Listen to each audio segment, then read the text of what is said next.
మాత్రం కావలసినటువంటి హింస జరిగితే, అంటే పక్క మనుష్య ప్రాణిని చంపి దోచుకురమ్మని కాదు దాని ఉద్దేశం. ఏదో తోటకూర కోసుకుని తిన్నాడు, అప్పుడు ఆకుకూర కోసుకుంటున్నప్పుడు ఆ చెట్టు బాధపడుతుందా? బాధపడదా? ఖచ్చితంగా బాధపడుతుంది.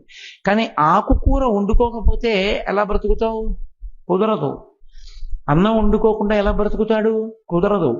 అందుకని యజ్ఞయాగాది క్రతువుల యందు కూడా హింస ఉంది. అందుకని చెప్పి యజ్ఞయాగాది క్రతువులు చెయ్యకూడదనేటటువంటి వాదన ఒకటి బలపడింది ఆ రోజుల్లో.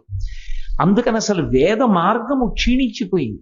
ఆరాధన లేదు, ఆచారకాండ లేదు, యజ్ఞయాగాది క్రతువులు లేవు. ఎవడిష్టం వచ్చినట్టు వాడు ప్రవర్తించినటువంటి రోజులు. ఆకర్షణీయంగా మాట్లాడడం, పైగా చాలా ఆశ్చర్యకరమైన విషయం ఏంటంటే, పోనీ మేము వేదాన్ని ప్రమాణంగా తీసుకోవట్లేదు అని చెప్పేవారు కాదు. వేదంలోంచే చెప్తున్నామని